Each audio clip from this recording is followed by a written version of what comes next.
नमस्कार मित्रों, मैं आज के इस वीडियो लेक्चर के अंदर आपको व्यक्तित्व मापन की कुछ और अध्ययन विधियों पर बात करूंगा। व्यक्तित्व मापन की विधियों में आज मैं चर्चा करने वाला हूं व्यक्ति इतिहास विधि के ऊपर, या जिसको हम जीवन वृत्त विधि कहते हैं। बहुत ही महत्वपूर्ण चर्चा हमारी इस मुद्दे पर होने वाली है। व्यक्ति इतिहास विधि कहिए, चाहे आप इसे जीवन वृत्त विधि कहिए, व्यक्तित्व मापन की तमाम विधियों में बहुत ही महत्वपूर्ण विधि व्यक्ति इतिहास विधि है। आप इसे व्यक्ति इतिहास विधि भी कह सकते हैं, आप इसे जीवन वृत्त विधि भी कह सकते हैं, आप इसे जीवन इतिहास विधि भी कह सकते हैं। अलग अलग नामों से हम इस विधि को पहचान सकते हैं, इस विधि को जान सकते हैं। और अंग्रेजी के अंदर इसके लिए जो प्रॉपर वर्ड है केस स्टडी मेथड या केस हिस्ट्री मेथड। आप इसे केस स्टडी कहिए या केस हिस्ट्री मेथड कहिए। आपको ध्यान हो, अंग्रेजी के अंदर हम इसे कह सकते हैं केस हिस्ट्री, और या फिर इसे कह सकते हैं केस स्टडी।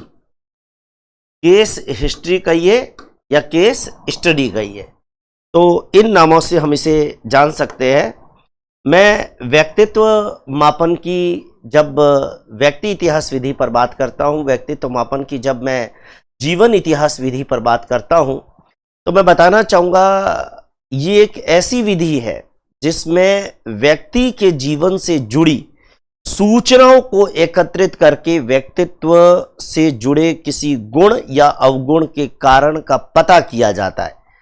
आप एक बात को गौर करिएगा, अगर आप व्यक्तित्व मापन की दूसरी विधियों को देखेंगे ना, तो उसमें आपको व्यक्ति के व्यक्तित्व के गुणों का अवगुणों का पता तो चलेगा, लेकिन वो गुण और अवगुण क्यों है, उसका कारण क्या है, ये आपको दूसरी विधियों में पता नहीं चलेगा।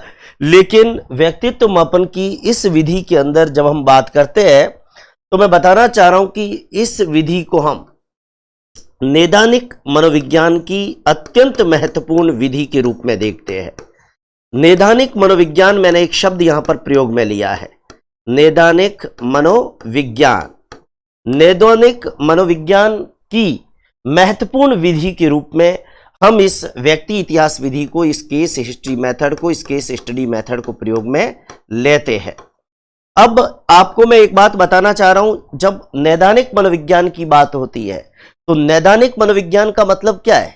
हम लोग आमतौर पर दो शब्दों का प्रयोग करते हैं। एक शब्द हमारे पास होता है निदान और एक शब्द होता है हमारे पास उपचार। मैं इन दो शब्दों को समझाने के लिए आपको मेडिकल साइंस के ऊपर ले जाना चाहूंगा।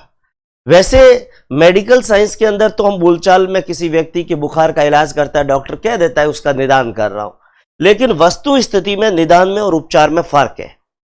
आपको बुखार है, आपको खांसी है, आपको जुकाम है, इसका कारण क्या है, क्यों आया बुखार, क्यों खांसी हुई, क्यों जुकाम हुआ, यह कारण पता करना निदान है।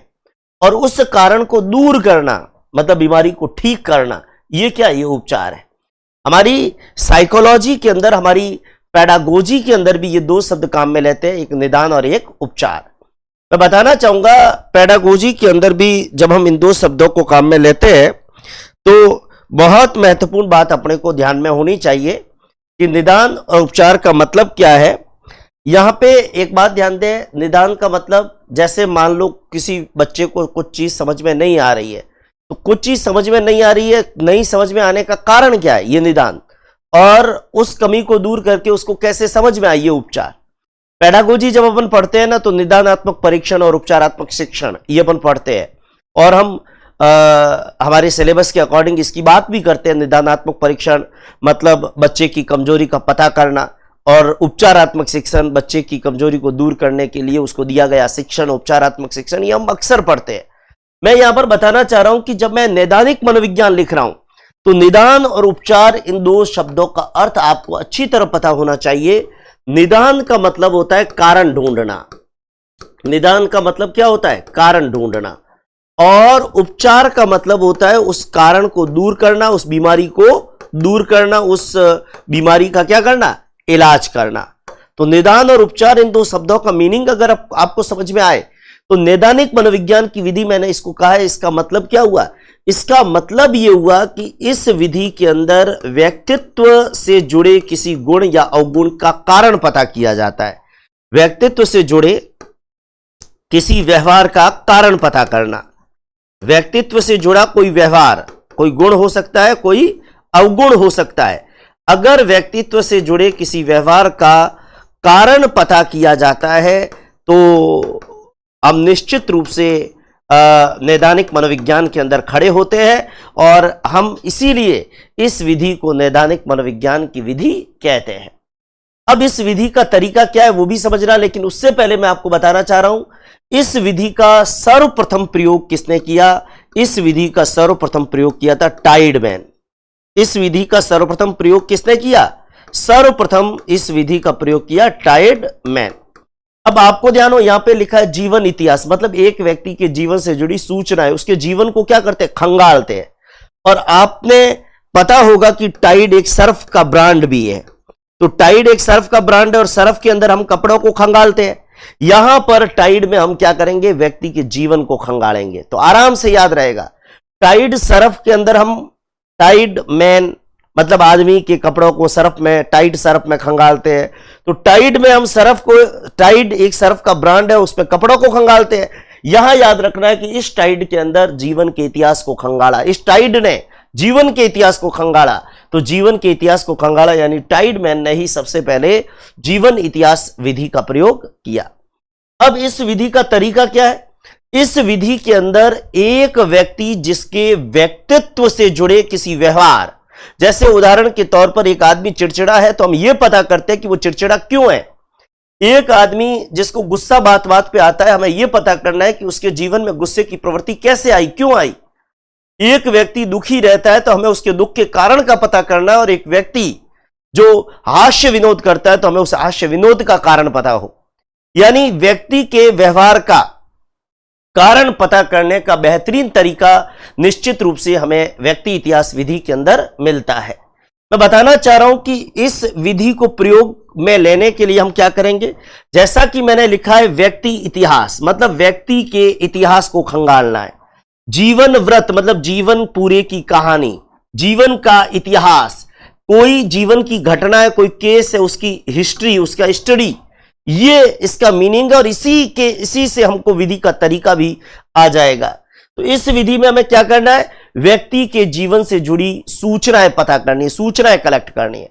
सूचनाएं कैसे कलेक्ट करनी है? एक तो व्यक्ति से खुद से, उसके जीवन में कब कब क्या क्या हुआ, ये सूचनाएं कलेक्ट कर लो। उसके परिवार वालों से कि इस व्यक्ति के जीवन में कोई अमुक घटना हो तो वो बताओ। विद्यालय से, वो विद्यालय में कब कब पढ़ा, कौन कौन से स्कूल में पढ़ा, उसके कौन कौन से दोस्त रहे, कौन कौन से उसके गुरुजी रहे, और उसका विद्यालय में अलग अलग समय पर व्यवहार किस प्रकार का रहा। एक विद्यार्थी की शैक्षणिक पृष्ठभूमि क्या रही, शैक्षिक पृष्ठभूमि क्या रही, यह भी हम पता करेंगे। दोस्तों से भी जानेंगे कि उस बच्चे का व्यवहार, मान लो एक बच्चा, मैं भी एग्जाम्पल के माध्यम से भी बताऊंगा, मित्रों के माध्यम से भी पता करें। इसके अलावा चिकित्सा अभिलेखों के माध्यम से भी हम लोग क्या है, व्यक्ति के जीवन से जुड़ी सूचनाओं को कलेक्ट करते हैं। तो इसमें एक काम क्या करना है अपने को, व्यक्ति इतिहास विधि में, व्यक्ति इतिहास विधि के अंदर सूचनाएं कलेक्ट करनी है। सबसे पहली चीज ये ध्यान देना, इसमें हमें क्या करनी है, सूचना इकट्ठी करनी है। और सूचनाएं जब इकट्ठी करेंगे ना तो हमें पता चलेगा कि व्यक्ति के जीवन के अंदर कब मतलब एक मोड़ आया, कब एक ट्विस्ट आया। जैसे मैं एग्जांपल देता हूं कि एक बच्चा है, चिड़चिड़ा है। अब चिड़चिड़ा है, हमें उसके चिड़चिड़ेपन का कारण पता करना है। मान लो बच्चे के जीवन से जुड़ी घटनाएं हमने पता की, उसके हेल्थ रिकॉर्ड्स हमने कलेक्ट किए, बच्चा जीवन में कब कब बीमार पड़ा वो हमने पता किया, बच्चे का एजुकेशनल, उसकी पृष्ठभूमि, कौन कौन से स्कूल्स में पढ़ा, वहां पे उसकी अंक तालिका है, उसकी टीसी वगैरह वो हमने कलेक्ट की। हमने स्कूल के गुरुजनों से, उसके जिन जिन गुरुजनों से पढ़ा उनसे बात की, हमने उसके दोस्तों से सूचनाएं ली, हमने उससे खुद से सूचनाएं ली। तो हमें पता चला कि जब बच्चा 8वीं 9वीं 10वीं तक था, मतलब उन दोस्तों से जब बात की तो उन दोस्तों ने कहा कि ये बच्चा तो बहुत ही हंसमुख था, ये बहुत बच्चा खुश रहता था, ये वो मतलब अच्छी अच्छी बातें बताई। लेकिन जैसे ही हमने उसकी 11th क्लास के जो उसके दोस्त से उनसे पता किया तो उन्होंने बिल्कुल नेगेटिव बात की कि वो बच्चा एकदम मतलब दुखी रहता था, ये फिर फर्स्ट ईयर सेकंड ईयर वाले स्टूडेंट्स जो उसके साथ पढ़ते थे उनसे बात की तो लगा कि बच्चा एकदम चिड़चिड़ा, एकदम फ्रस्ट्रेट।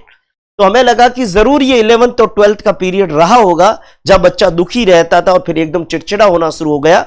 हमने जब पता किया तो हमें पता चला ये वो टर्म पीरियड था जहां उस बच्चे की माताजी का देहांत हो गया, उसके पिताजी ने दूसरी शादी की, सौतेली माता आई, सौतेली माता का व्यवहार उसके प्रति नकारात्मक रहा, फिर उस सौतेली मां के भी बच्चे हो गए, उस सौतेली मां का उस बच्चे के प्रति व्यवहार और बदल गया।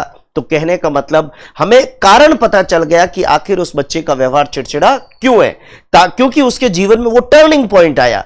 मैं बताना यही चाह रहा हूं कि व्यक्ति इतिहास विधि में, जीवन इतिहास विधि में हम क्या करते हैं, हम बच्चे के जीवन से जुड़ी घटनाओं का सच खंगालते हैं।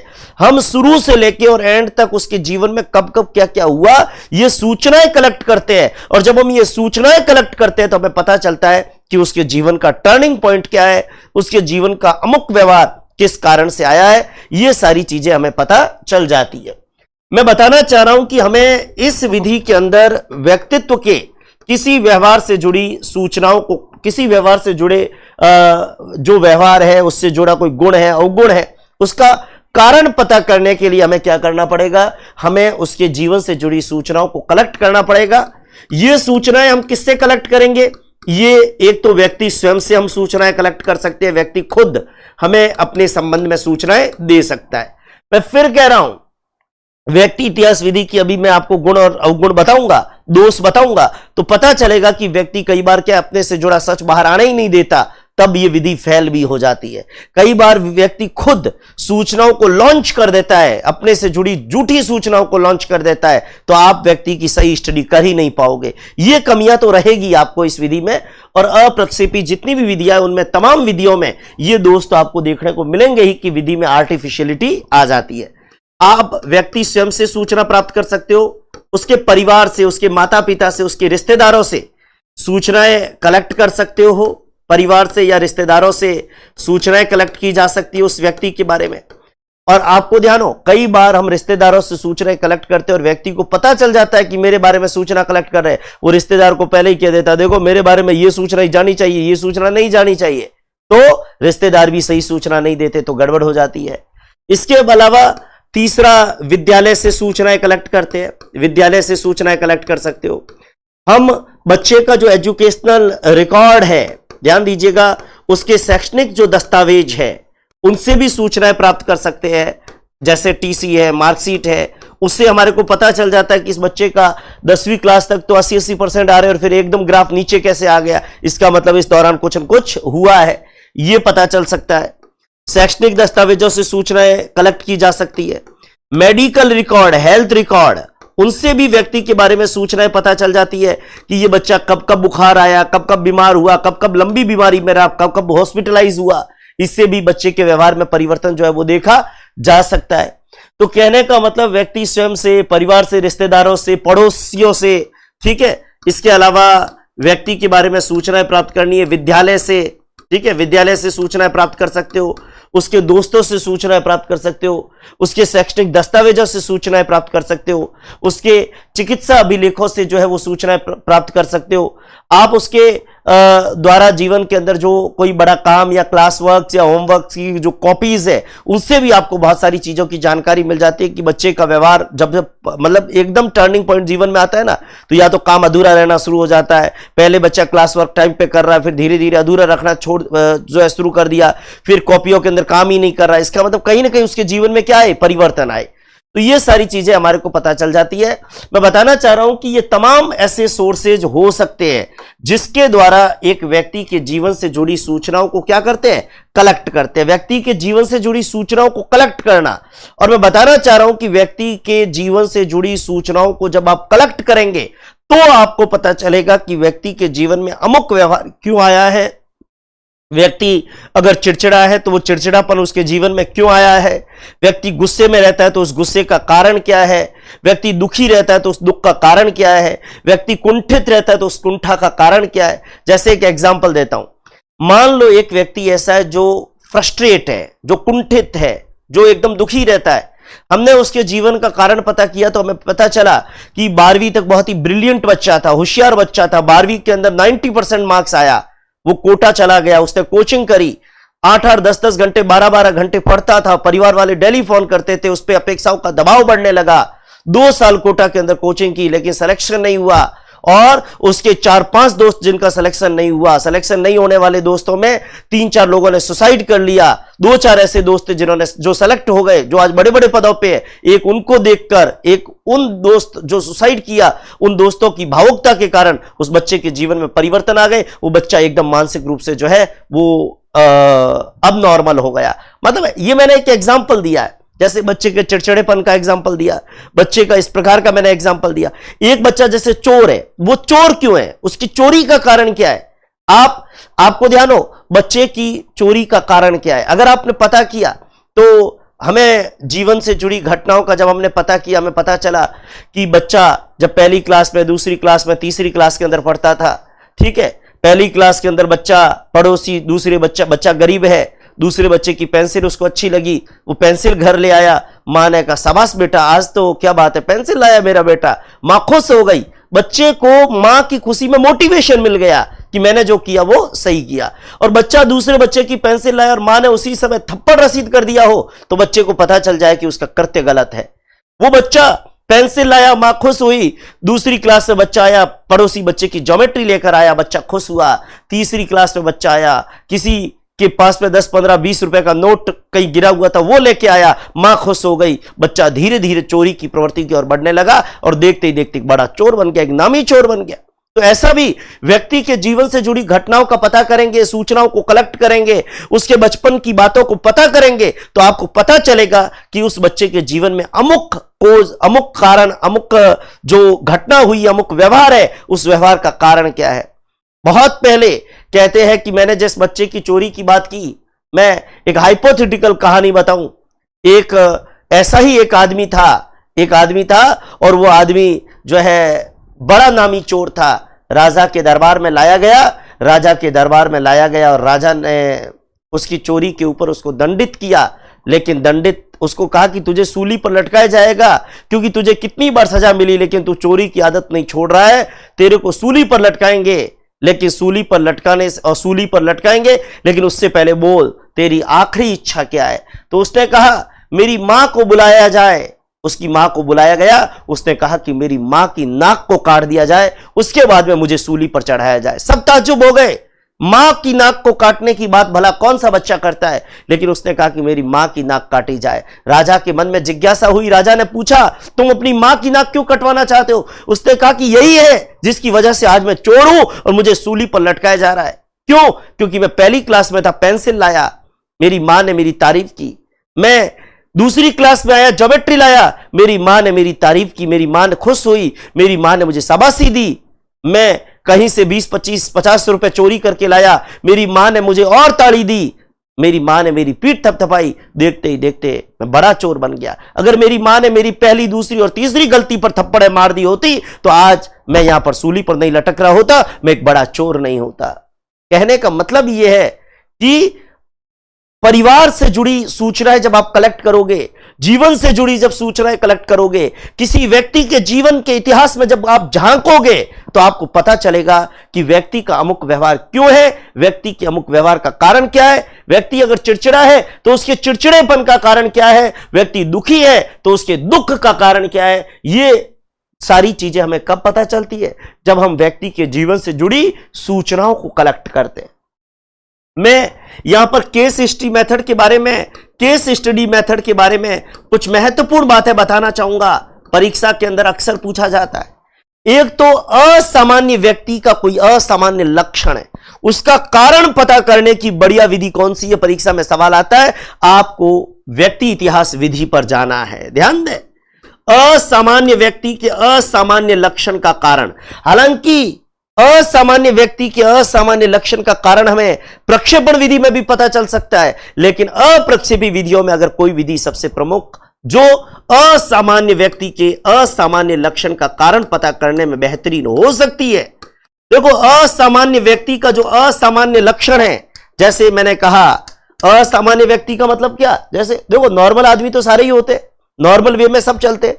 कोई आदमी एकदम ज्यादा फ्रस्ट्रेट है, कोई आदमी एकदम ज्यादा चिड़चिड़ा है, इसका मतलब ये उसका अबनॉर्मल बिहेवियर है, ये उसका असामान्य लक्षण है। और मैं बताना चाहूंगा कि असामान्य व्यक्ति के लक्षण का, उसके गुण का या उसके अवगुण का अगर कारण पता करना हो तो निश्चित रूप से कौन सी विधि उत्कृष्ट मानी जाती है, आपको जानकारी हो कारण पता करने की। और कारण पता करने को हम क्या कहते हैं साइकोलॉजी की लैंग्वेज में? निदान करने की।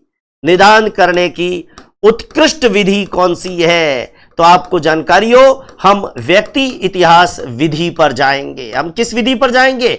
व्यक्ति इतिहास विधि पर। हालांकि प्रक्षेपण विधियों के अंदर भी हम लोग असामान्य व्यक्ति के असामान्य व्यवहार की बात करेंगे, लेकिन जितनी भी अप्रक्षेप विधियां है उसमें सबसे इंपॉर्टेंट मेथड अगर कोई है जिसमें असामान्य व्यक्ति के असामान्य व्यवहार का, उसके लक्षण का, उसके कारण का पता करना हो तो निश्चित रूप से कौन सी विधि हमारे लिए सबसे प्रमुख होगी? हमारे लिए सबसे प्रमुख होगी व्यक्ति इतिहास विधि। जैसे एग्जाम्पल के तौर पर मान लो मैंने बताया चिड़चिड़ा व्यक्ति है, उसके चिड़चिड़ेपन का कारण क्या है?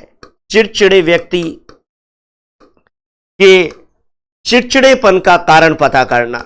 चिड़चिड़े व्यक्ति के चिड़चिड़ेपन का कारण पता करना।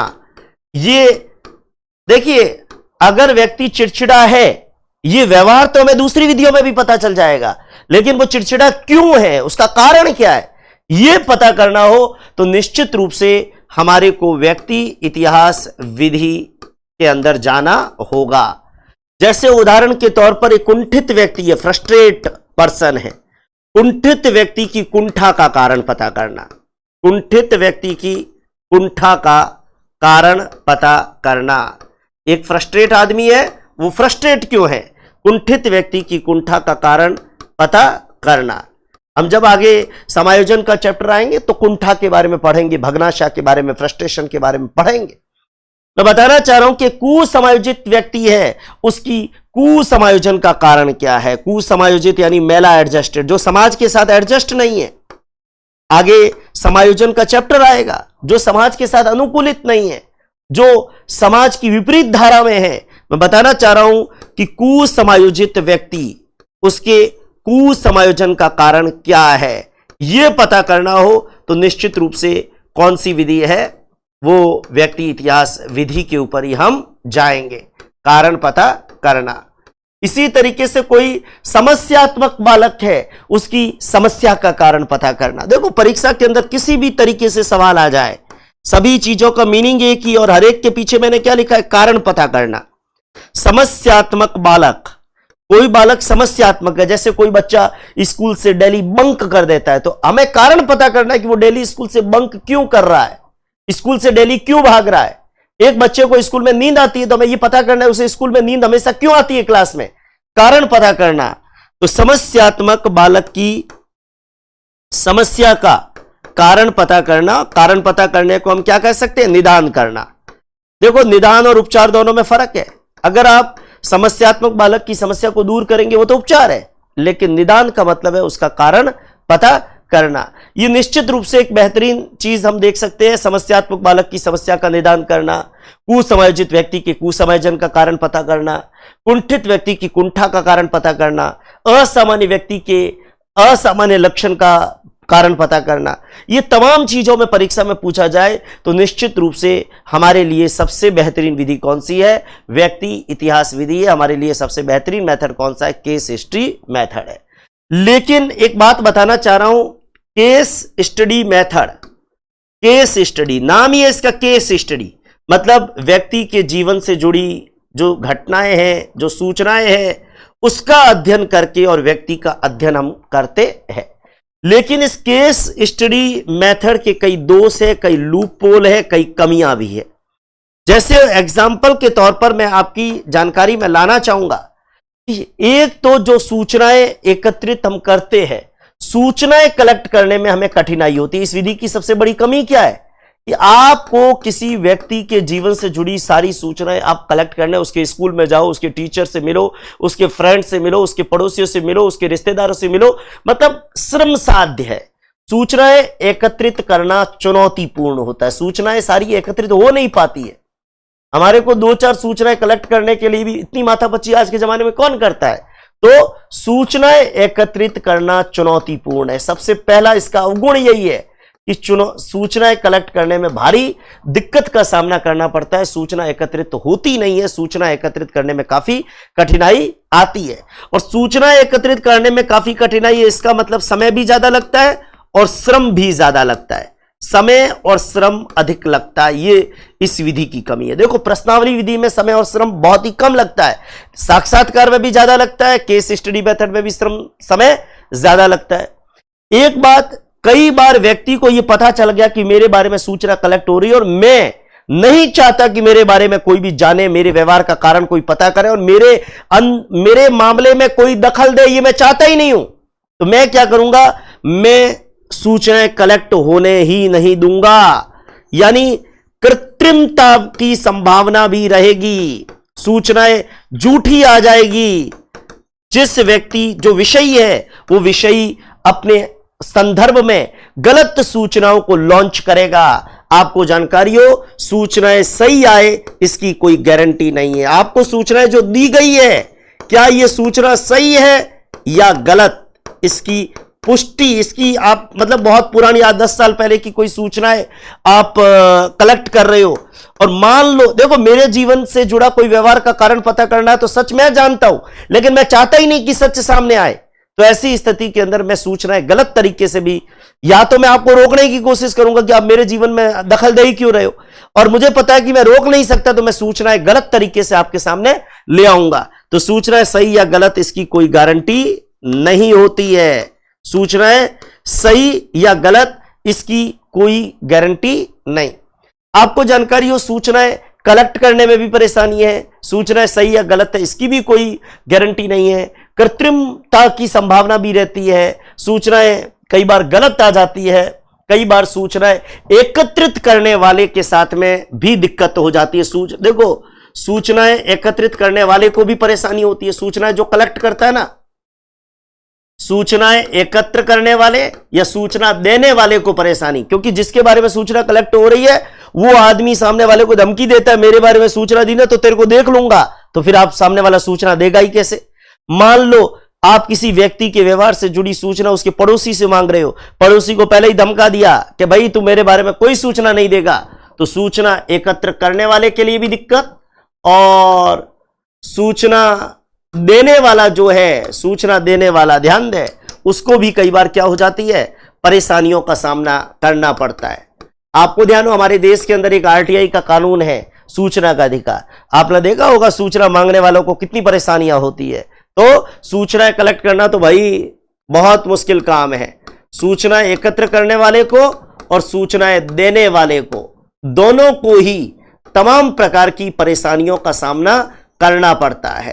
तो सूचना जो देने वाला है, सूचना कलेक्ट करने वाला है, इनको भी विभिन्न प्रकार की परेशानियों का सामना करना पड़ता है। तो कुल मिला के व्यक्ति इतिहास विधि के अंदर मुझे लगता है आपको बहुत अच्छे से दिमाग के अंदर आ गया होगा कि व्यक्ति इतिहास विधि, जीवन इतिहास विधि क्या है। व्यक्ति इतिहास विधि या जीवन इतिहास विधि में मैं फिर एक बार बता रहा हूं, इस विधि के अंदर एक तो ध्यान रखना, यह नैदानिक मनोविज्ञान की विधि है। इस विधि का सबसे पहले प्रयोग टाइडमैन ने किया था। अपने को याद रखना है, जीवन के इतिहास को टाइड सरफ के अंदर खंगालना है, तो इस विधि का सर्वप्रथम प्रयोग किसने किया? टाइडमैन ने किया।